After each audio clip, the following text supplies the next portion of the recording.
Good morning. So happy to be back for our second day of our symposium here in Elefsina, Mysteries of Flourishing, Mysteria Ευδαιμονίας. Today is not my day for moderation, but I need to do two things. The first is to tell you a little bit about our Delphic cube. You have heard something about it yesterday, but today are other people around, and I think we need to say it very clearly. We at the World Human Forum believe one thing, that there is not one crisis we are facing as humanity today. There are several crises. There is, of course, the climate crisis. Everybody speaks about that. There's a crisis of inequality. There is a crisis of democracy. There's a crisis of our educational system. And there is very much a crisis that has to do with our own need to find purpose and meaning in our lives, and which we can see also more and more as a loneliness crisis. So what do we do when we as a single citizen want to act on one or more of those fields? Sometimes it becomes very difficult, and some people talk about polycrisis, using a Greek word. In our case, we say it's actually more simple than that. It's one crisis. It's a crisis of values, it's a crisis of our system, it's a crisis of the overall direction in which we have gone as humanity. For that, we have developed this little cube. You know it with another name. We call it the Delphic cube. It has been collectively established by a group of people like you today in Delphi, and it tells us a small story that this video will show you. But before we play the video, I would like to introduce the moderator of today, Gerasimos Kouvaras, who is our new CEO of the World Human Forum. We have been waiting a long time for him. We started a few years ago, very small group, only volunteers, but Gerasimos and I, we know each other a long, long time ago through our work together in the development organization, Action Aid Hellas. I was chair, he was CEO. We worked 10 years together. And when one day I knew I was going to leave Action Aid, I wanted to do more and different things. But when one day I woke up in the morning with this crazy, ambitious idea to create something that could be called the World Human Forum from Greece, from Delphi, the first person I spoke to was Gerasimos. I walked into his office and I said, I must tell you something. I think I have an idea. We need something different. We were both very well aware of the work of the World Economic Forum, of course, in Davos, as I'm sure most of you know the World Economic Forum. We were also very well aware of the World Social Forum in Porto Alegre. Can I just ask who of you knows about the work of the World Social Forum in Porto Alegre? Well, very few people, as always. And what does that mean? It means that the World Social Forum had not managed to do its job because it positioned itself only as anti-capitalism, anti-globalization, anti-Davos, anti-everything. And our idea with the World Human Forum was to use another Greek word, the meta-Davos, something that would make us all think differently, and something that would make true the thinking of very important French philosopher Edgar Morin, who says the time of either or is over. We need everybody, we need everything. And that's why we thought to create the World Human Forum. So when I went into your office, so many years ago, like 8 years ago, I told him, Gerasimos, I think we need something new. We should create the World Human Forum. And he didn't answer. He was just looking at his screen. And I said, what are you doing? Are you listening? He says, yes, I am. I'm just looking if it does not already exist. And that's when I knew that we had to do it. So it started as an unofficial support. Now he's officially our CEO. So please give him a very, very warm welcome.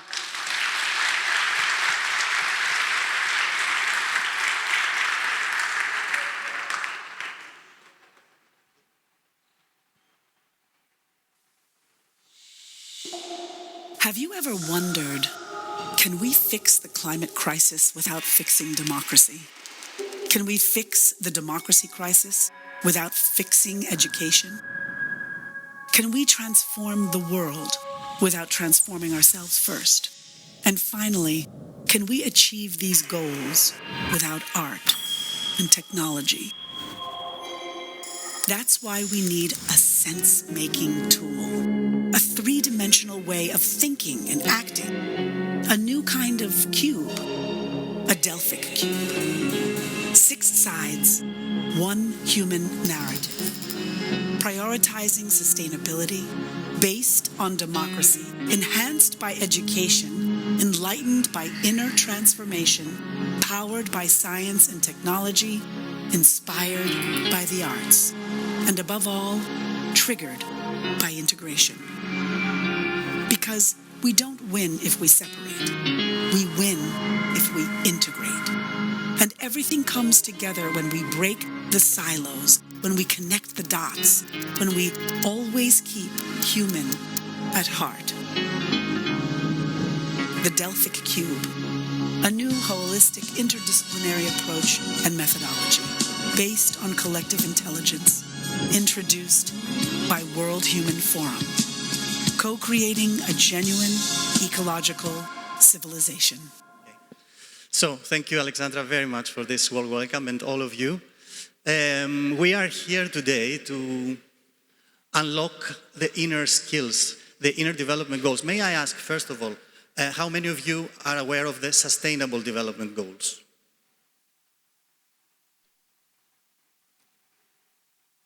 And how many of you are aware of the Inner Development Goals?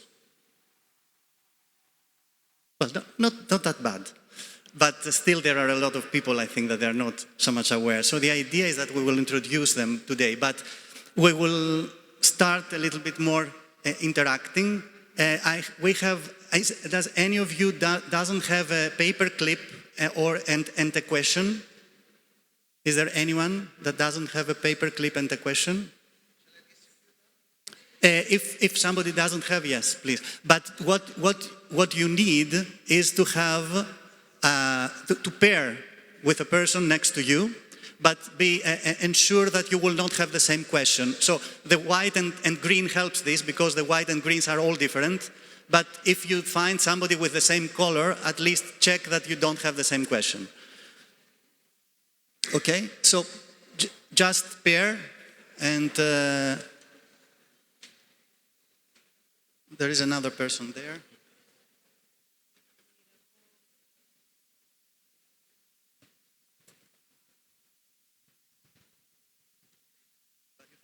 Pair with somebody? You need to pair with somebody?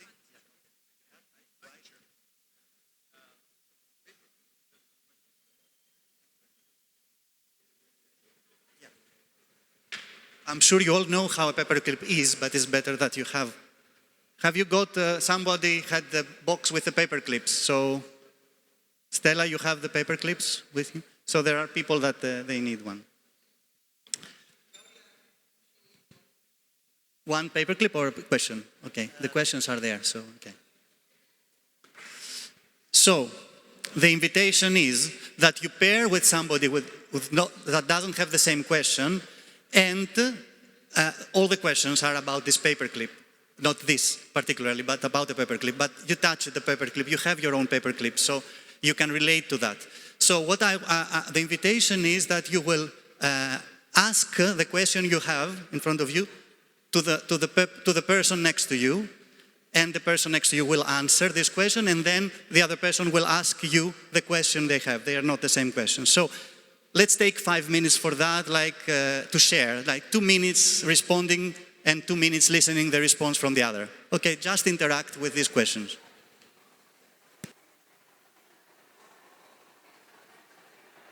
I hope that you had the time to interact and to respond to the questions. So, all the questions that you had are related to the 23 skills and qualities that needed in order to achieve the inner development goals, which is a framework that was initiated in 2019 and is now becoming bigger and bigger. And practically and very simply, it says that, as we all know, we will not achieve the SDGs by the 2030, and the progress is very slow. And what we need is to turn into this and to look carefully into these inner skills that we need and we can actually nurture and develop in order to achieve them. So,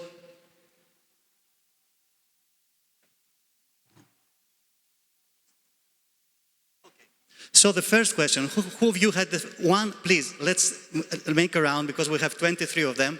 Just take some seconds, don't give a speech, please.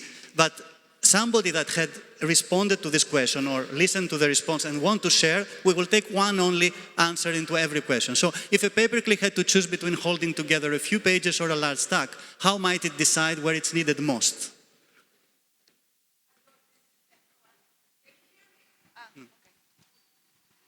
Good morning to everyone. I had this question, and what came to my mind is that I would go into the content of the papers to see what is important and what is less important, and somehow categorize the papers and clip those who were more important for me. So somehow taxonomize the papers. So to what is more important? What skill is this? This is inner compass.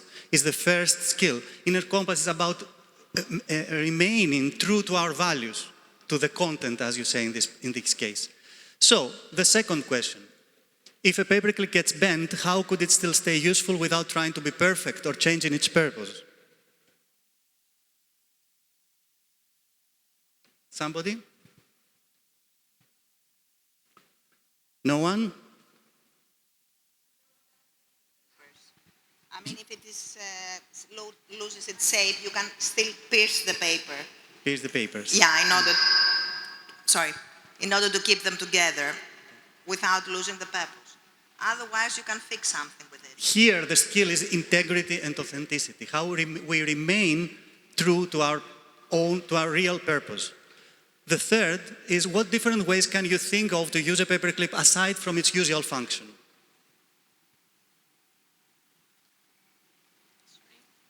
Can you share? Yeah. Yes, please, here. Thank you. Good morning. I would use it to create a blooming flower. Wonderful. This is openness and learning mindset. It's the third skill. And when you need to change your SIM card in your telephone, exactly, you can also make use of it, right? Everybody did that. May I tell you something here? You will listen to two different uses of a paperclip. There is a study, a longitudinal study, and showed that children of 5-year-old, they can find over 140 ways of using a paperclip creatively. And when they grow up, the same children, they lose this capacity. And in our adulthood, we might find 15 at the best case. Self-awareness. Okay? I spoiled. If a paperclip could describe itself, what do you think it might say about itself? We lost this, but it doesn't matter. It's self-awareness. Oops.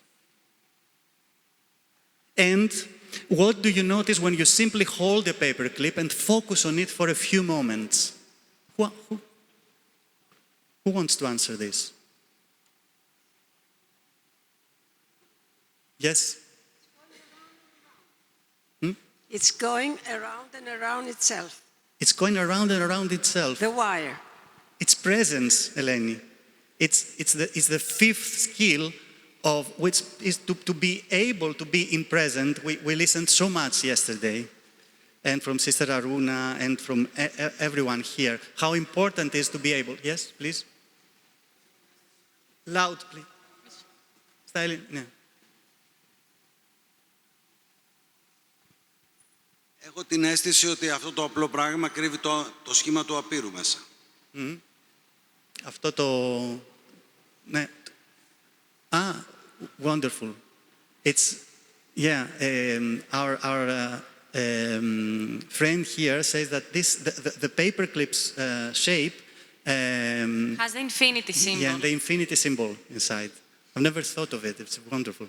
So here we concluded with the first dimension because the inner development goals are organized under 5 dimensions and the skills sit down. So being, relationship to self, is the one group, the one dimension who includes inner compass, integrity and authenticity, openness and learning minds, and self-awareness and presence as the key skills we want to build.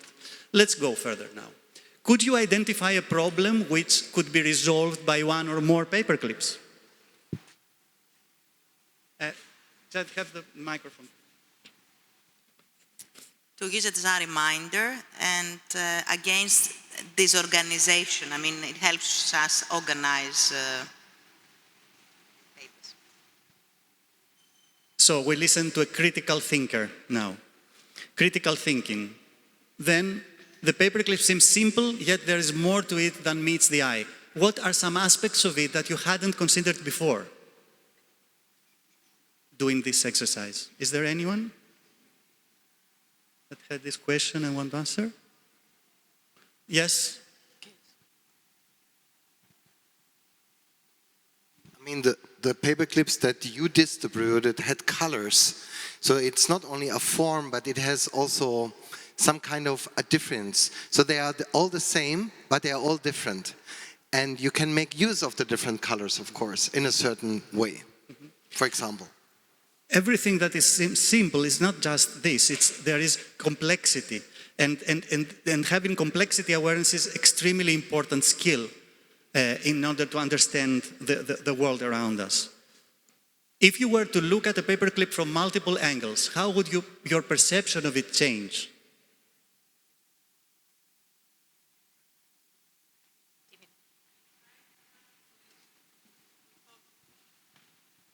I try to find out what it reminds to me, to find connections with other things, other forms. Other forms. Different forms. So it's perspective skills, to be able to look at the same reality, but through different perspectives. And if a paperclip were placed in a pile of random items, how might it figure out what to do or where it fits in?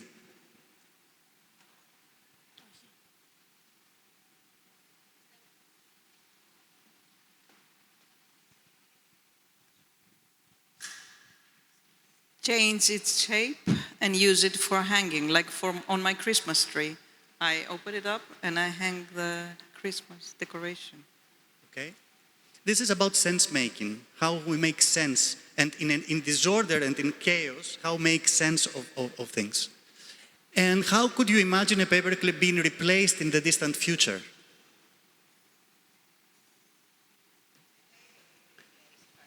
Sorry? Somebody else? Paperless work.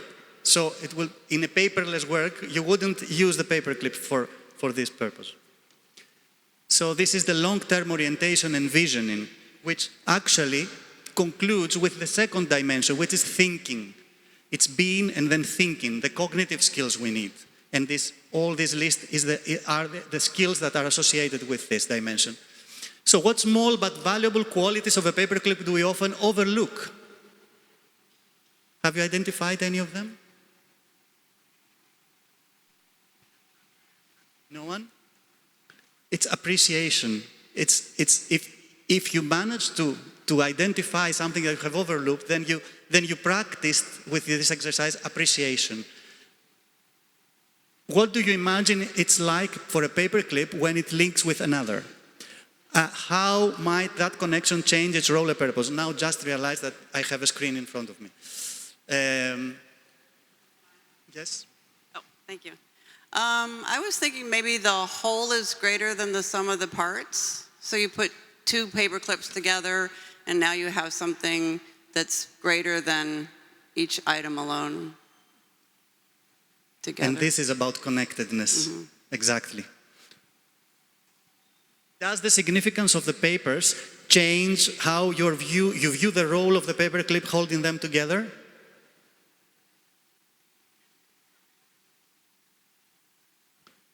This is a little bit not very open question. I just realized I have to change this question. But I saw some heads say no.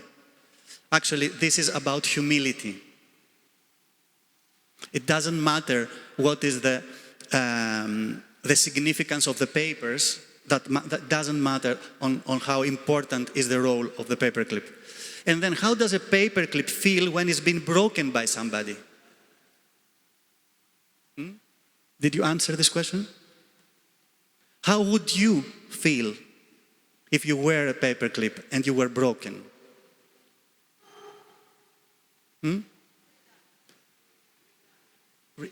Redundant. This is about empathy and compassion. So we concluded with the third dimension, which is relating, means caring for others and the world. So being, thinking, relating. If a paperclip could speak, what do you think it would say and how might it choose to convey its message? Through words, actions, or something else? What would it say? Yes, please, there.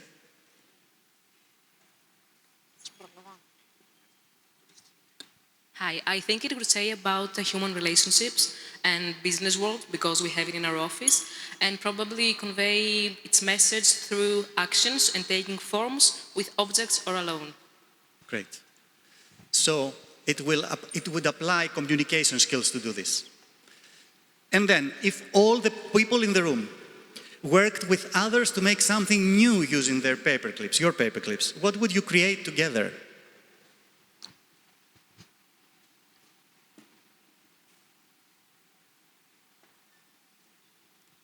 Εγώ θα δημιουργούσα ένα μεγάλο δέντρο. It's a big tree. Έτσι ώστε συμβολικά να δείξω τα σημεία των καιρών, πώς πρέπει όλοι οι άνθρωποι να βάλουμε το δέντρο μπροστά από μας και τη φύση. So a symbolic move to create a tree to send a symbolic message. And Jochen, you wanted to say something? No. So it's co-creation skills. Co-creation skills. Yes, sorry, somebody else with some. When she was young, she would actually take the paper clips and turn them to small door locks that were able to unlock things. So in that sense, given that they can be functional as well as aesthetic, as well as symbolic, the idea would be for each one of us to use it as a lock to unlock his heart, and then to turn the clips into small hearts that connect to one another. Wonderful. In order to symbolize the connection between us. Wonderful. Thank you for sharing this. And then, how does a bunch of white paper clips in a box behave when a colored paper clip is dropped in? You're laughing. Who responded to that? Who answered this question? No one? Yes, please. They would either submerge or emerge because of the contrast and the quantity. Sorry, what we are listening to? Excuse me.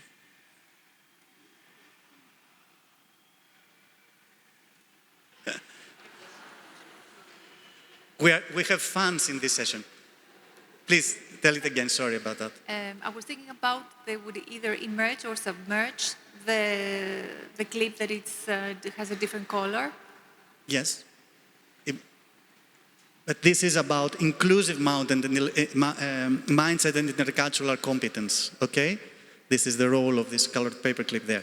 And then, what does it mean to you to rely on a paperclip to hold things together? What does it mean to rely on it? Yes, please. Sorry. What does it mean to rely on? Trust, exactly. It's trust. It's trust. And now we concluded with the fourth dimension, which is collaborating. It's the social skills we need. And then the last dimension. Let's unpack it. If you were a paperclip, how would you defend your right to be treated with respect or your willingness to try another role?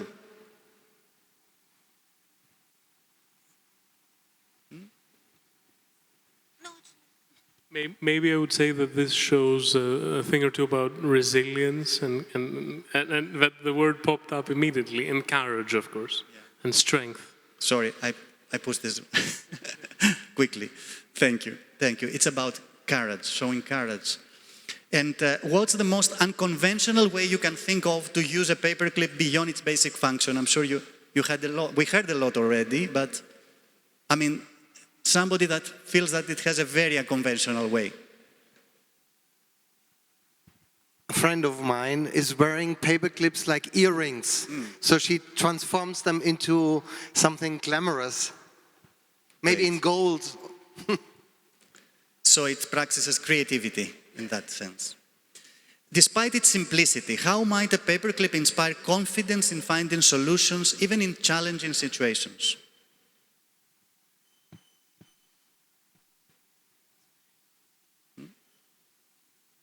What is this about?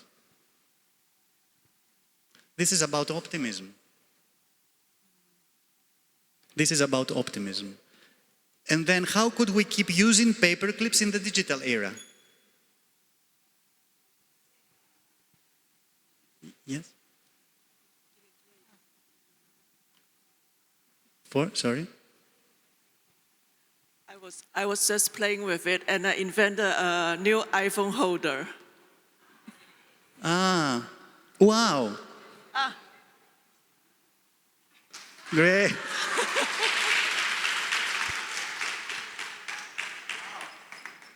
Preservance and creativity, of course, here. Great, thank you. So, acting is the fifth dimension. So we have 5 dimensions with 23 skills that Inner Development Goals movement has created this framework as a roadmap to achieve change. And as an accelerator of the SDGs, because the SDGs still are too technical. And we have, of course, in our Delphic cube, as I said before, inner development is one of the 6 dimensions. And let me tell something, Alexandra, that I think that you didn't mention before, that actually we started the World Human Forum, and in the first couple of meetings of the World Human Forum, if I remember correctly, in 2017 and in 2018, Thomas Björkman, who is one of the 3-4 initiators of the Inner Development Goals, was invited by the World Human Forum at that time to share his excellent work on the Nordic Secret and in all the work that he has done.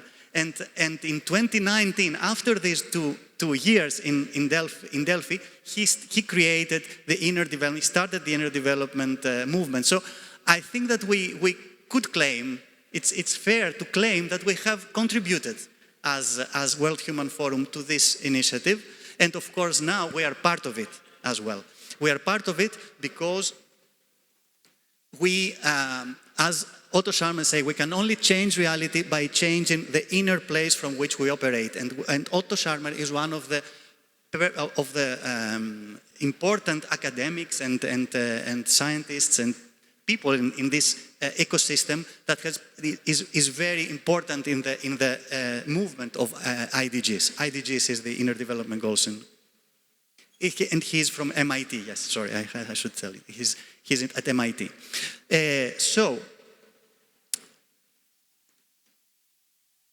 But it's all about unlearning. If we actually want to practice all this framework, whatever we have discussed, as I want to recall yesterday, Stefanos Gandolfo said at a certain moment, we need to break free from our patterns to for human flourishing. What means to break free from our patterns? It means practically to unlearn what we learn and unlearn the truths that we have learned, what we consider as truth. So the process it's not an easy process. It's sometimes a painful process, but it's a demanding and it's a process that it's unavoidable if we want to actually relearn and rethink. And the problem is that we cannot solve the problems of the humanity with the same mindset that we created the problems. And in order to do that, we need to unlearn. So I announced today officially that our hub, IDG hub in Greece, is now becoming something bigger. And it's becoming a global unlearning network, which will be unique in the society, in the family of the IDGs. And I am very, very pleased to say that, except for, of course, the World Human Forum that gives its umbrella in starting this and hosts this network, Alba Graduate Business School has yesterday signed as academic partner. So, working with them together, we will promote unlearning as an essential skill, and we facilitate the personal and organizational transformation to this direction with that.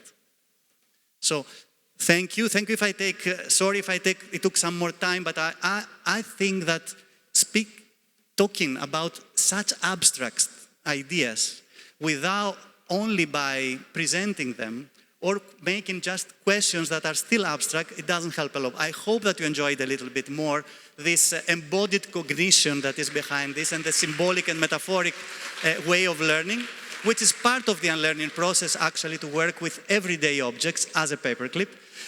So now we move to the second speaker who unfortunately is not here, is Brendan Case, Dr. Brendan Case, Associate Director for Research at Harvard University Human Flourishing Program. He couldn't manage to come, so I interviewed it a couple of days ago, and we will see the video. Thank you. So welcome everyone again. We are delighted and honored to have with us Dr. Brendan Case, who serves as the Associate Director for Research at the Human Flourishing Program at the Harvard Institute for Quantitative Social Science.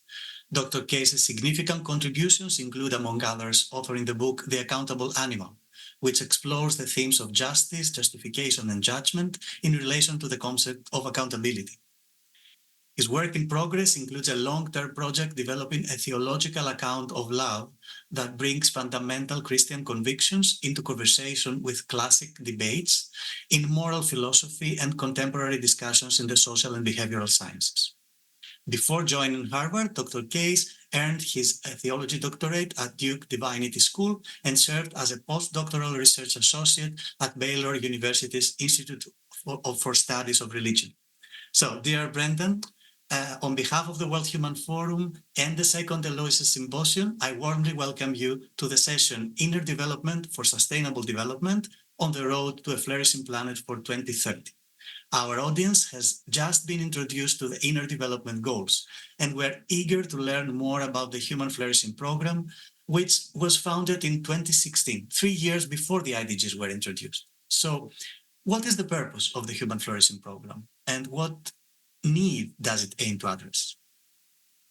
Sure. Well, let me just say at the outset that it's a pleasure to be able to talk with you and to address the convening. And let me express my sincere regrets not to be there with you in person. Would dearly love to make the trip in another year. But to your question, what is the Human Flourishing Program and what needs does it aim to address? Well, as you mentioned, the program was founded in 2016, so we're relatively young still. We're an interdisciplinary research institute in the Faculty of Arts and Sciences at Harvard, and our twofold mission is to study and promote human flourishing and to develop systematic approaches to the integration of knowledge from across the humanities and social sciences.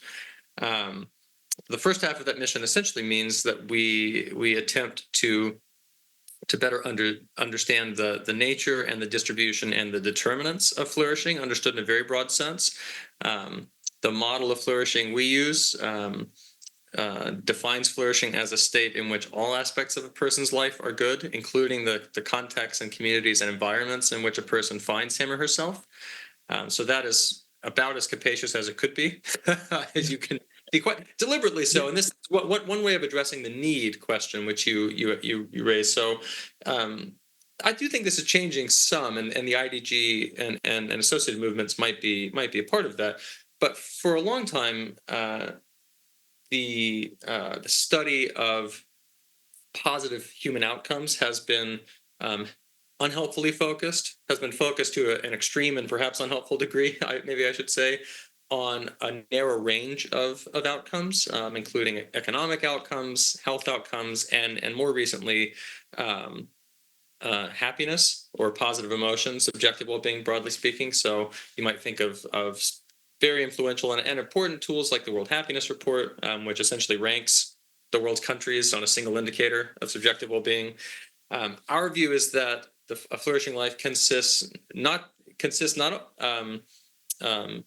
a flourishing life includes certainly health, and it includes happiness, and it includes a reasonable degree of material stability, but it also includes things like meaning. It includes close social relationships. It includes growth in character and virtue, and that you can't reduce any one of those to the others. And so one of our reasons for being is to keep the well-being science world's attention focused on a wider range of dimensions of flourishing than they might otherwise be keen to attend to. I could go on, I suppose, but maybe I'll pause there and it would be helpful. Let me ask you a question on that point. I mean, being so rich, human flourishing as a concept, and being so complex and sophisticated in a sense, while simple at the same time, can we actually measure human flourishing? I mean, how do you approach this at Harvard? How can we can measure human flourishing? Yeah. So the simple answer the really short answer to this question is with great difficulty and highly perfectly. That would be, to be perfectly honest. And we do try to always keep in view the profound limitations of the kind of work we do, especially in the social sciences. That a lot of our work does involve devising new psychometric self-report survey instruments to assess different aspects of flourishing, and especially these sort of subjective, kind of intangible dimensions of flourishing. So things like subjective well-being or sense of meaning and purpose, sense of even of character and virtue, where, it's not what we do is we ask, but on the other hand, so I should say, we recognize these are very hard to measure. They're hard to measure, for one thing, because the act of measurement insists on translating an intrinsically subjective feature of the world into and qualitative feature of the world, right? So happiness is an activity. It's a form of being. It's a tone, right? An emotional tone. The idea that could be translated from something subjective and qualitative to something objective and quantitative, like a response on a Likert scale, from 1 to 5, say, in response to a survey item, is kind of bizarre on its face. And so I think we do need to take very seriously the idea that this is not an easy thing to do, and it's a highly imperfect undertaking. On the other hand, I will say that we do find, just for instance, that individuals' responses, self-reports about their own perceptions of their character, for instance, in response, say, to an item such as I always act to promote the good even in difficult and challenging circumstances, which is one of the items that we use very, very regularly in our work. Individual responses to that item are actually among the most predictive of any survey item we use for future flourishing. So it does seem to really capture something very important about individuals. And there are a number of ways that we've devised empirically to try to reduce some of the noise and the potential sources of confusion in using these data sources. It's much better, for instance, much better than comparing one individual to another, is to compare the same individuals to themselves over time. So you follow the same individual. Might well be, that if you ask me about my character and I'm, profoundly self-deceived, I say that I'm a 4 when I really ought to be a 2, But if you track me over time and keep asking me that same question, the evolution of my responses, for most people, is going to tell you something meaningful about changes in my life, right? And so, this is illustrative, not exhaustive of the complexities here, but I guess in short, I would say we're alive to the difficulties, but we don't think that you should let the perfect be the enemy of the good. It's definitely challenging. It's very exciting, but I understand that it's about mainly longitudinal studies that can give substance to this question, right? Yeah, and that's really where we focus. Yeah, I mean, we certainly do use cross-sectional data. Sometimes we need to, but yeah, if you want to make any claims about, what's actually affecting change in people's lives, you really do in most cases need to use longitudinal data, especially if it's observational data where you're not designing an experiment that will randomly assign people to a treatment and then compare it to a control group. So you, and I don't mean only you personally, but the Human Flourishing program at Harvard has been a pioneer in the Inner Development Goals initiative. So what is the connection there, and how is it expected to contribute to the Sustainable Development Goals? Yeah, we're fans of both. I would say that would be the first thing to say. We're certainly very friendly with the folks who've organized the IDG. A number of people from our program, including myself, have spoken at previous IDG summits. So my view, I suppose, is that our way of conceptualizing flourishing is complementary to and to a significant degree overlapping with the Inner Development Goals, and also to a lesser extent the Sustainable Development Goals.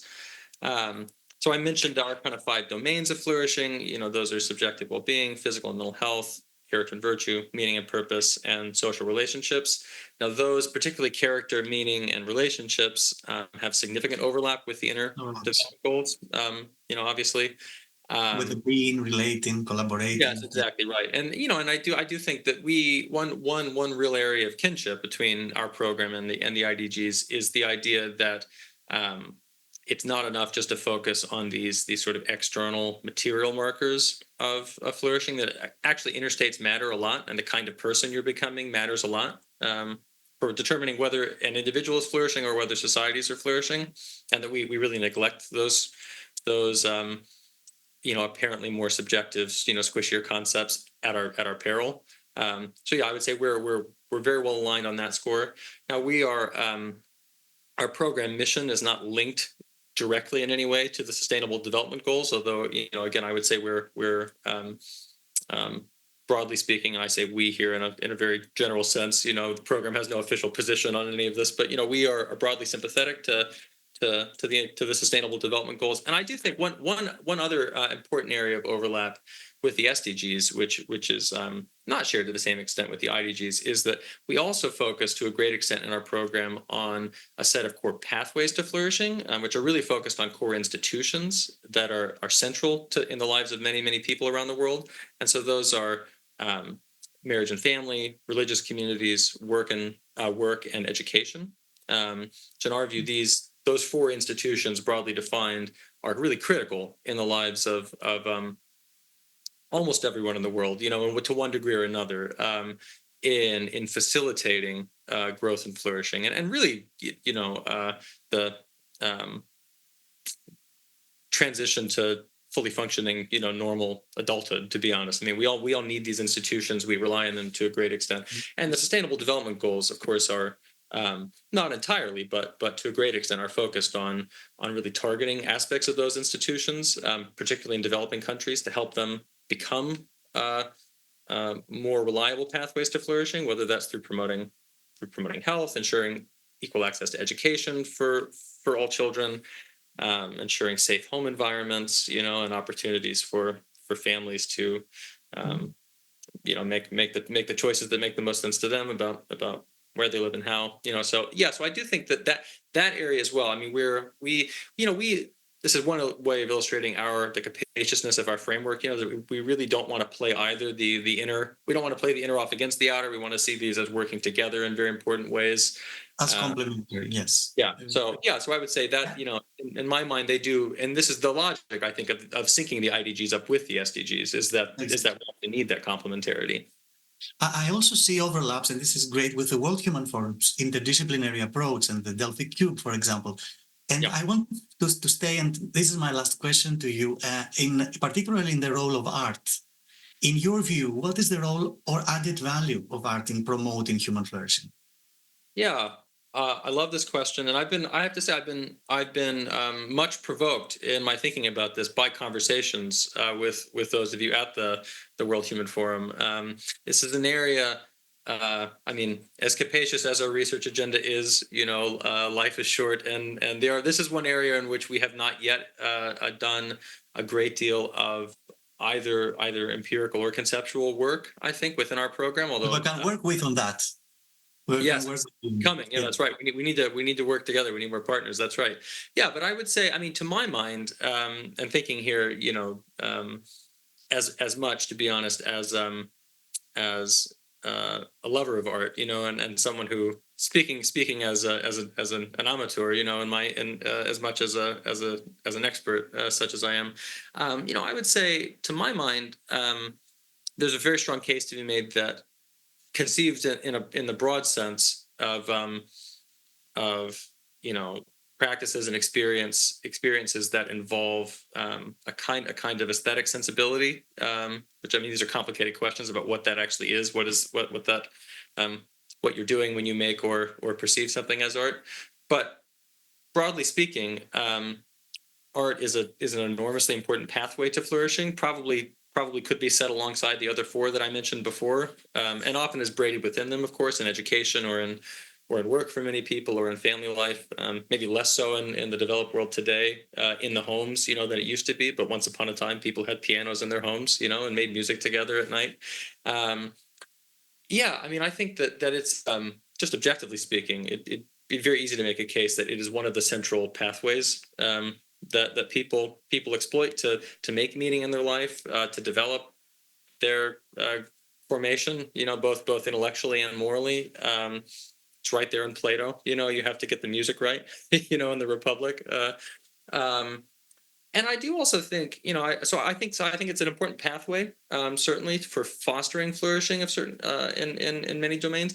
I think it's also, you could make a case that certain kinds of aesthetic experience, at least, are important constituents of flourishing. That it's a kind of domain on its own, that's not adequately captured in our current framework, and that there's the experience, say of going to the Galleria Borghese and actually looking at Bernini's great sculptures, Apollo and Daphne, or the sort of really transcendent works of art. That there's something, both. It gives you a sense of it's a kind of portal onto transcendence, in a way that's analogous, at least, to what a lot of people experience in religious mysteries. Say, not surprisingly, art and religion have tended to work together for just this reason. And it's also the fact that it exists. I mean, to my mind, the existence of someone like Bernini or Caravaggio, or pick your favorites, is itself an almost transcendent good. I mean, the world would be unspeakably poor if he hadn't lived and hadn't learned to do what he did. And so I do think that's something, again, that's hard to factor in. I mean, in terms of my own individual flourishing has been promoted enormously, by my acquaintance with these men. I do feel very grateful to them. But yeah, so I think that this is an area in general where well-being science has a lot of room for growth, and I do certainly think that the World Human Forum's focus on this dimension is very important, though. Yeah. So let's keep this open for future and further exploration. Brendan, thank you very much for giving this interview. I wish you were here. But I hope that next year we can be face to face in this place. Agreed. So thank you very much, and congratulations for all the work you've done there. Okay. Yes, and thank you. Best of luck with the event, and I will hope to see you face to face. Yes, I agree. Thanks a lot. Bye. Okay. Bye. So, and now it's time for Jochen Sandig. I don't think he needs more introductions. He is the co-chair, co-founder of the World Human Forum, director of Ludwigsburg Festival. So, Jochen, please.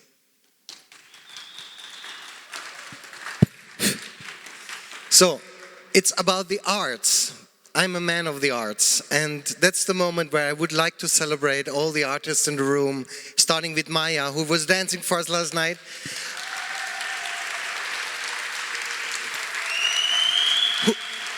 Your mother is outside, right? Gina Belafonte, an artist. Rishikesh. Anyway.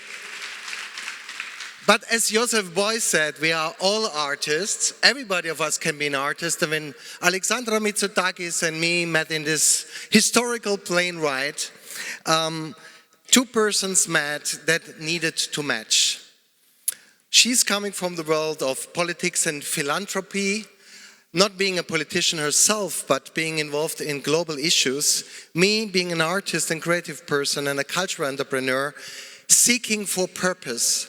And we needed to meet.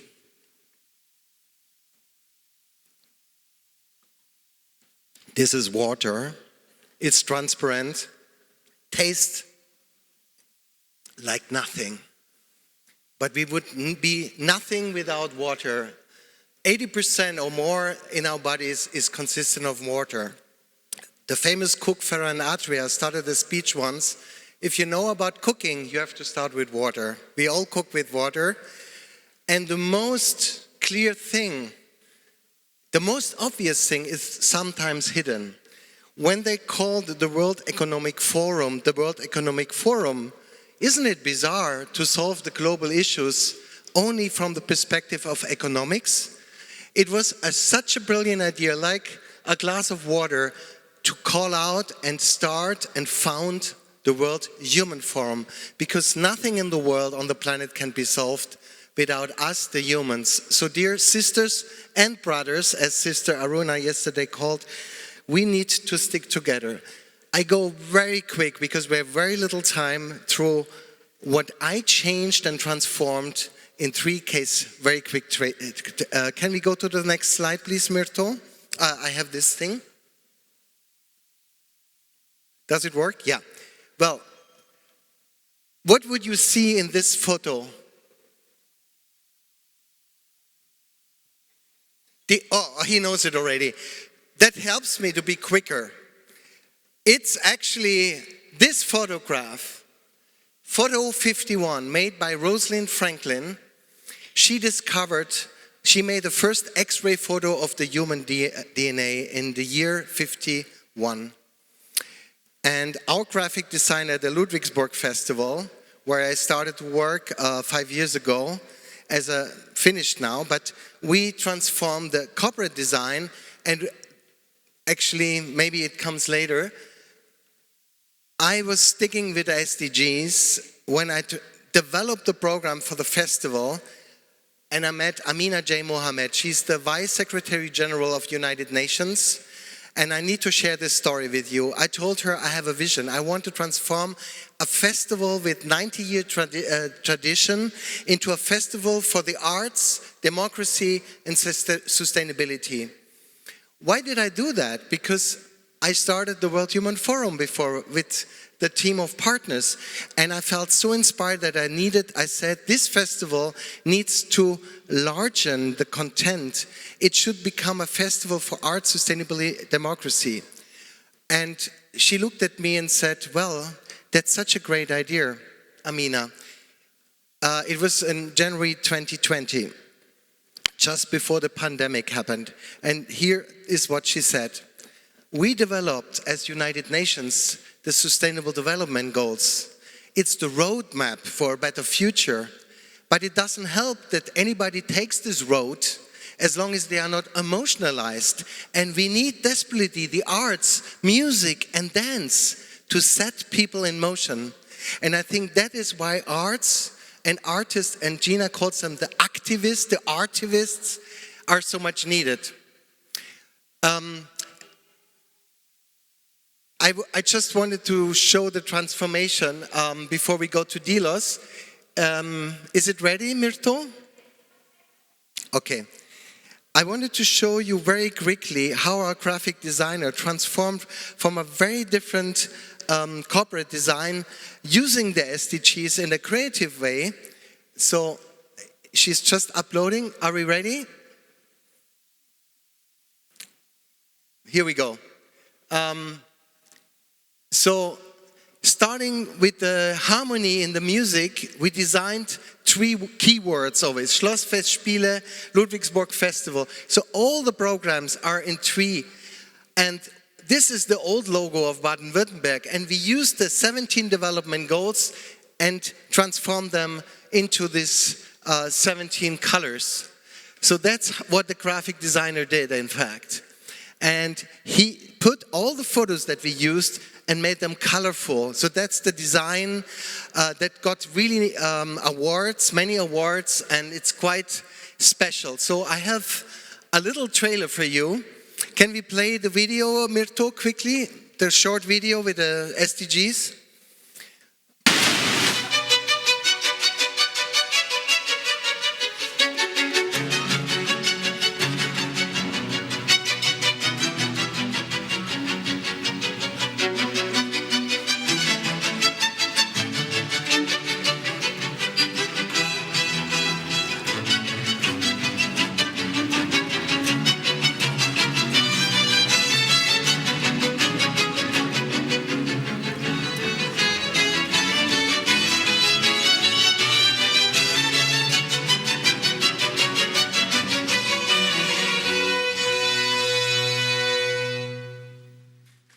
Thank you. Can you play the video without the sound where we see the camp? So the 17 development goals became at the heart of the festival. And not only that we did artistic programs, we invited them to something similar than what is happening right now here in Eleusis. Talks, conversations. Gerasimos, you were representing also the World Human Forum at this very important gathering, and you can see the atmosphere. We used the Delphic cube, we filled it with different inspirations. All generations came together, drawing, which is happening outside here, sustainable food, the World Cafe. We had workshops with dancers in the studio working together, professional, non-professional dancers working on the balance. So this is something important. We cannot only have thinking, we have to think also with the body. The brain, this is, for example, a very famous flamenco dancer. We had a repair cafe where people could come with their old stuff that was repaired. So this is something on a small scale that can transform a community.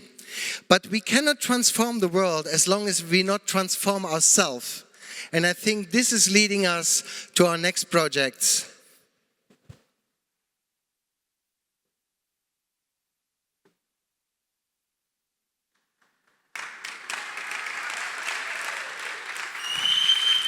Yeah, it's all about transformation. Since the topic is flourishing, I wanted to show you the inside of that jacket. And let's move on, Mirto, because now I come to other case studies. Since I finished the World Human Forum, since I finished the Ludwigsburg Festival, we keep doing a lot of beautiful projects with the World Human Forum. And I would like now to go to Delos, the beautiful island of Delos.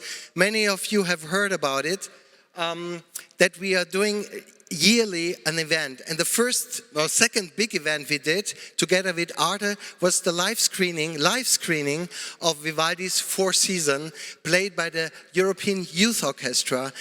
But it was not Vivaldi only, it was the uncertain Four Seasons. It was a special composition. And what happened during that concert, the musicians stood up at a moment and individually came in front of the stage and spoke in their different languages from the country they came from. And each one of them represented one SDG. That was a beautiful moment where we could integrate in a live concert the SDGs and transported it to the world. Another important project we did, inspired by the Olympic Games that just happened in Paris and Paralympics. We invited one of the most famous singers in the world, the soprano Joyce Di Donato. She came to sing in Eden and Olympia, or she brought Eden to Olympia or Olympia to Eden. And this project is also available on Arte to see, to watch. And the Seeds of Hope was singing by a choir of kids, also from Greece, an incredible project.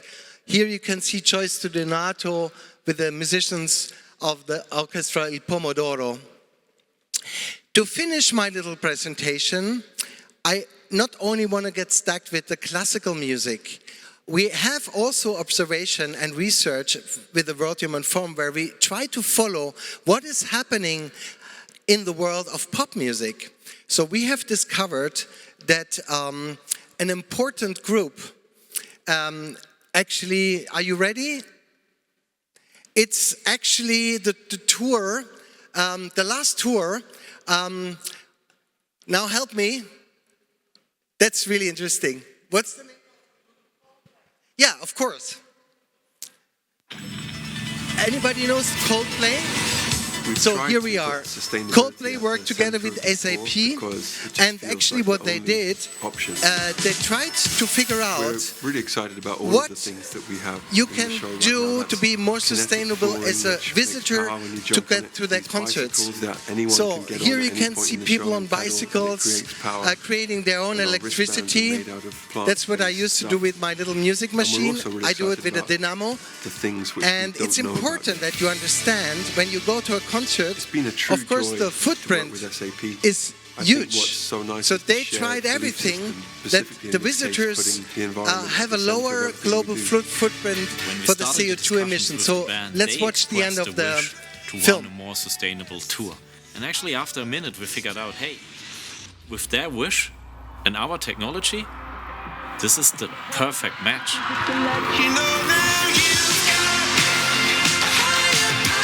There's lots of unique content that can only be unlocked through the app. It's photos and videos and live streams and AR interactive stuff. Here you can see the app that they have developed for the audience. The environmental side of the show by looking at the cleanest and greenest way that you can get to the concert and home again and work out how to offset those emissions.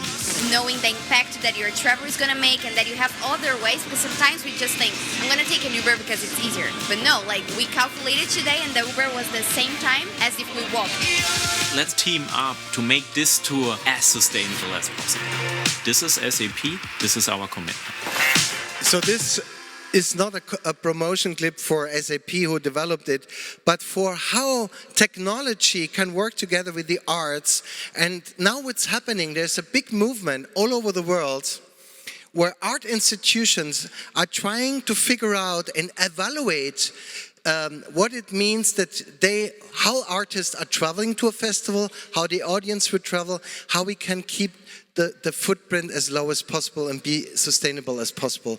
So now is a moment for a short Q&A where Gerasimos and me can share some thoughts with you, please. Do you have any questions, comments to this topic? Gerasimos.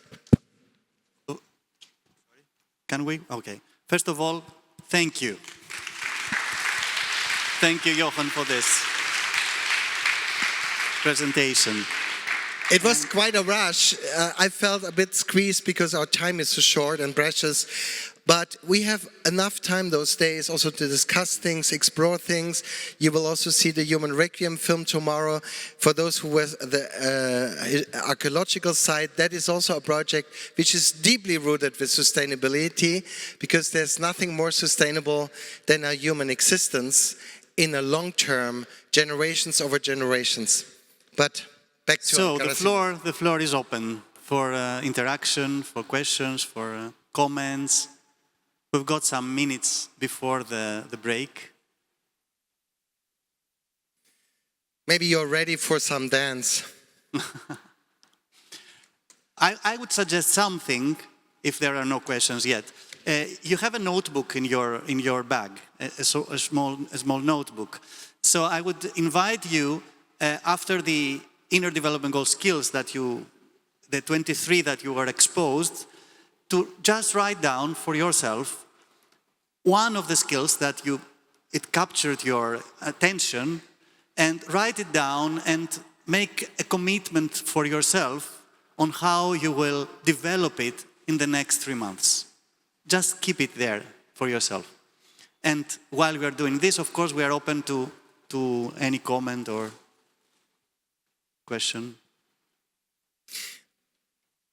Maybe I need to say something referring to the cube. Can you give me the cube one more time? You all know when Rubik developed the cube, the intention was to bring the colors monochromic to each side. What we are trying to achieve is to mix the colors of the cube, to bring them together, like to break down the silos. This is the major intention. This is what is happening here. And here's a question. So this will be a very simple question, which I think might resonate with some of you. Take the Delphic cube, take the internal development goals, right? How can we find the right way to disseminate these to a wider audience in practice? Something that will go beyond us here in LFCs. I would prefer to address this question to the audience. So the question was... It's not an expert, I mean, are you referring to the IDGs or the SDGs? The important discussion. To both? You are referring to both, SDGs and... IDGs and the Delphic, all these tools and methods and frameworks, how we will be able to disseminate to the wider public. I would say from my little, a short part was the initiation of this network and through the Alba Graduate Business Schools to approach business sector, executives, leaders. This is one. The other is education. And getting to the, entering the educational system and advocating for the change of the educational system, which is crucial if we want to get there, because the educational systems in general, I'm not speaking only about Greece, are far away from this. But these are so for example, when it comes to the SDGs, at least the way that I have perceived it through my life in the Emirates, through the Expo in our case, through very specific government policies, within 1 or 2 or 3 years, everybody got to know almost each one of them. And to have a very tangible, if you want, signaling for each one of them. Now, when it comes to the IDGs and, you know, be it Greece, be it Europe and the Union or beyond Europe, how, of course, the business schools, again, it's very important to get them there. But how can we package them in the right way to be able to make them recognizable? Or should we do that or not? I'm not sure. I'm not sure if what it matters is to be recognizable or experienced or developed. I don't think that the most important is that all humanity knows what IDGs are, but having the tools and the space to work on them. This is the most important. Before we collect the next question, I was surprised when I spoke with Amina J. Mohammed at United Nations. I gave her this as a gift, the SDGs as a game. And she said, wow, that's interesting. We don't have this kind of tools.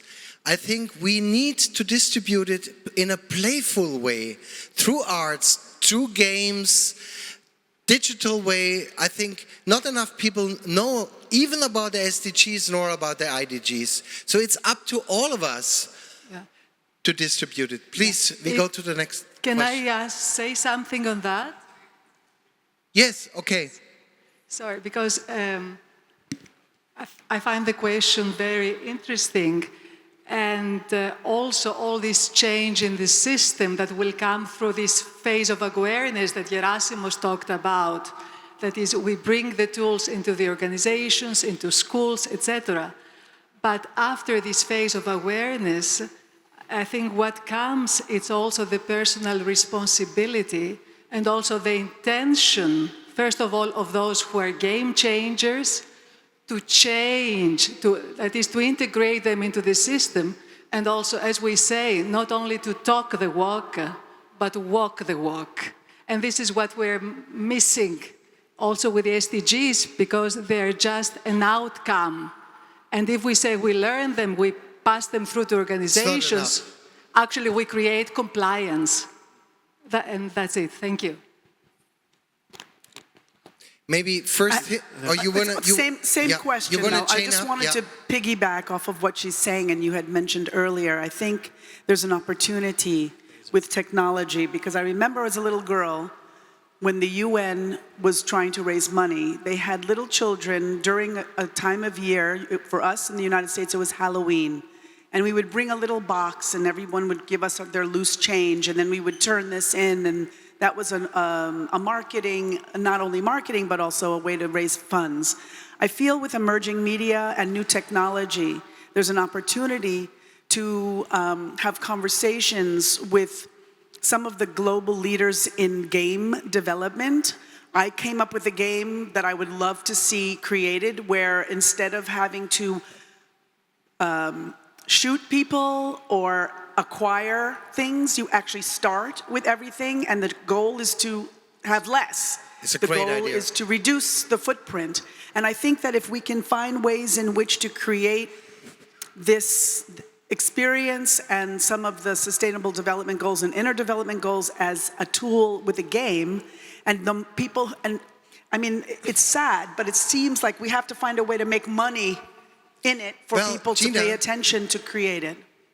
All these games is about save something, save somebody's life, escape games.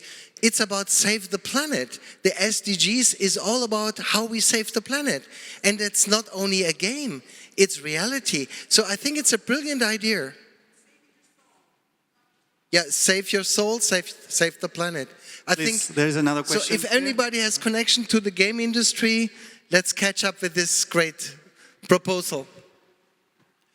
So, I mean, we're here in LFCs, which is about the mystery of life and death. And there are two other protagonists here. One is art, the other is science and technology. And science and technology, they are very much tempted to take the mystery out. And art is trying to take the mystery in. So it can be a very interesting dialogue. I'm speaking this afternoon about the second, so you will listen what I have to say. I don't want to preempt it here, but I would be very interested, Jochen, to hear your perspective, what you think you are contributing to the mystery of, let's say, to be able to come closer to this mystery. Is this, I don't want to put the answer in your mouth, but is this the purpose of your art? And if not, what is the purpose of your art?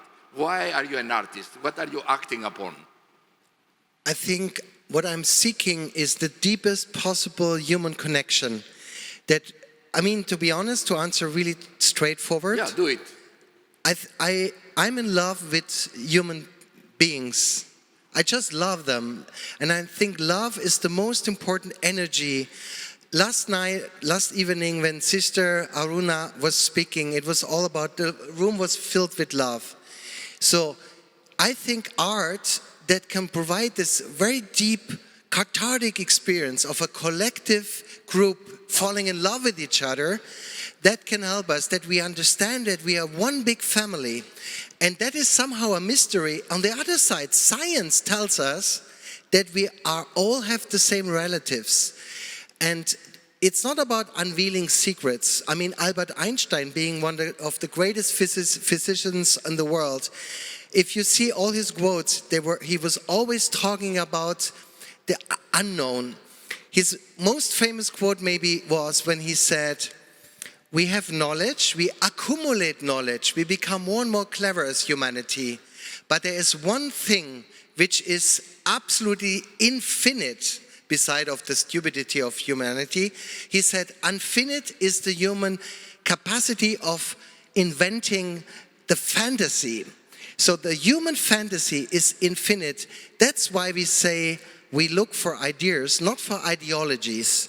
And I think that is what matters. Science is important, but science always comes to a limit. Technology always has the last update. But the human brain can create something fantastic, something imagination. And I think art and technology, I think in Greek, technique and art is the same word, isn't it? So it belongs together. Τέχνη και τεχνολογία είναι τις ίδιες. So there must be a reason why this word, we speak about artifact, we speak, I think everything is something, it makes sense.